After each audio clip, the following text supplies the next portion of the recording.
In Avengers Endgame, the Avengers traveled through time to save the universe. But one small mistake creates something very unexpected. A variant, a branch in the timeline.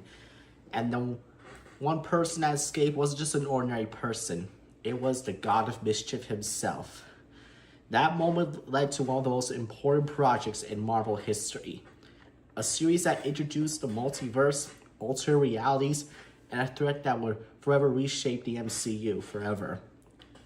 And it's this show that would pretty much affect like other Marvel stuff and see how it connects to that and leads to other stuff. And it's a pretty great Marvel show that I'll be talking about today.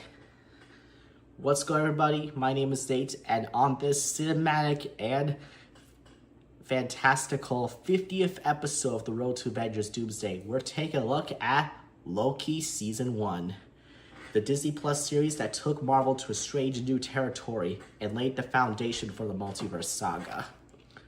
So I'm really excited to break down this season for you guys. I know you've been probably looking forward to it for quite some time. So without further ado, sit back, relax, and enjoy the show as I take a deep dive into Loki Season 1. So one of the most smartest ideas of the show is which version of Loki it follows. This is not the Loki who was unalived by Thanos in Avengers Infinity War. No. This is the 2012 Loki that was shown in the Avengers. And he just recently lost the battle. And this version of Loki still wanted power to himself. He still believed he deserved the throne. And who hadn't learned redemption yet. That makes the character's journey very fascinating, because audiences already know who Loki becomes. But this version of Loki doesn't become the ones we see later in other MCU films. During this time in 2021, actor Tom Hiddleston had played Loki for nearly a decade. And honestly, nobody could play perfectly for this character. Hiddleston adds perfectly balances the humor, the charm, the arrogance, sadness, and vulnerability.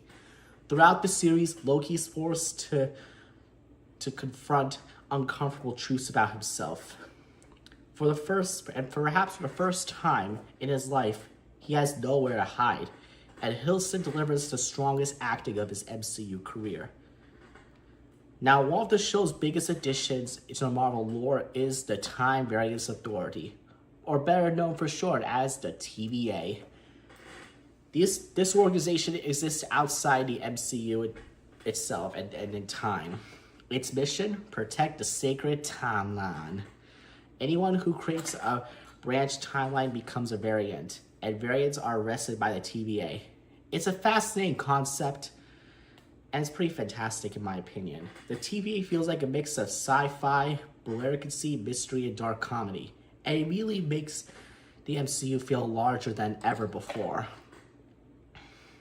Now, one of the show's biggest surprises is Mobius M. Mobius, who is played brilliantly by Cars actor Owen Wilson.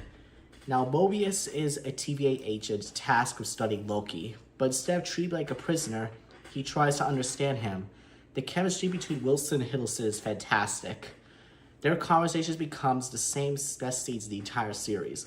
Mobius challenged Loki in ways no one else has, and their friendship becomes the emotional core of the entire show. And there are so many other characters in the show that I like. It also introduces another special one, and that's Sylvie, who's played brilliantly by actress Sophia Di Martino. Sylvie is a female Loki variant who spent her life running from TVA, and unlike Loki, she is fueled by revenge.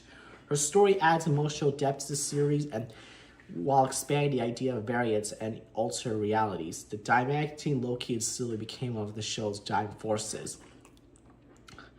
Also, another cool character in the series is Ravonna Renslayer, who's played brilliantly by actress Gagu Mbatha Raw. I like her acting from like a high ranking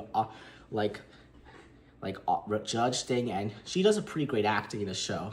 And not to mention, I gotta talk about Tara Strong, who voices Miss Minutes in the show. I like her voice acting because she has done a whole bunch of other stuff in media, like My Little Pony, Teen Titans, all that stuff. Tara Strong is a great voice actor. Props to her. Anywho, so long before Loki was even released, Marvel had teased alternate timelines, but this series fully embraces that concept further. We learn about like variant timelines, alternate versions of characters, branch realities, and the dangers of multiversal chaos.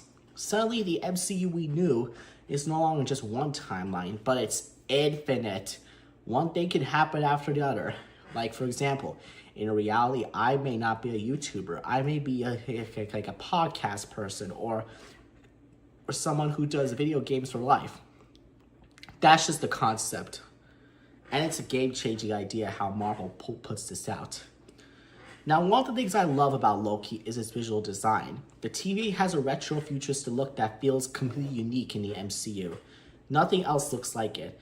The soundtrack composed by Natalie Holt is phenomenal. It's mysterious, emotional, and instantly recognizable. And to this day, I still love the tone, and it just feels like a really cool like a techno, like a mysterious version of a Doctor Who theme. That'd be pretty cool in my opinion. And then we reach like the finale. Everything comes and changes. The mysterious ruler behind the TVA is to be He Who Remains, who is played brilliantly by actor Jonathan Majors. His performance is strange, unpredictable, and unlike any Marvel villain we've seen before, more importantly, he reveals the truth. The sacred timeline exists to prevent a multiversal war, and if he passes, countless timelines will emerge and create chaos across reality. And at the end of Loki Season 1, one of the most important moments happened in modern storytelling. Sylvie unalives He Who Remains, the sacred timeline fractures, and the multiverse explodes into existence. And Loki finds himself in the TVA that no longer recognizes him. It's a cliffhanger that completely changed the future of the MCU itself. Without this ending, many of the stories that Dibley Sid follow would not ever happen. Now here are my thoughts on Loki Season 1. Personally, I think Loki Season 1 is one of Marvel's best Disney Plus shows. It takes risks, it tells a unique story, and expands the MCU in meaningful ways. Tom Hiddleston is outstanding, Owen Wilson is fantastic, the visuals are so incredible, and the music is unforgettable. And the finale leaves audiences desperate for more. For me, it's one of the most strongest projects in Marvel's multiversal saga. When discussing the road to Avengers Doomsday, few projects are more important than Loki. The series includes the multiverse, variant enemies, and the dangers of timeline manipulation. Many of the concepts explored here would later shape the MCU's future.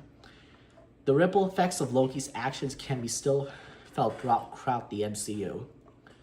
In conclusion, Loki Season 1 isn't just a great Marvel show. It is one of the most important roles and projects Marvel Studios has ever created. Tom Hiddleston delivers the most best performance of his character, the TV becomes one of Marvel's most fascinating settings, and the finale changes the future of the franchise of the Marvel Cinematic Universe forever. The God of Mischief may have started as a villain, but by the end of the series, he's become something more. A hero trying to save reality from itself. If you guys enjoyed this episode of Nate Reviews, make sure to give a like, subscribe, and follow my YouTube channel so you don't miss out on my videos for Road to Avengers Doomsday.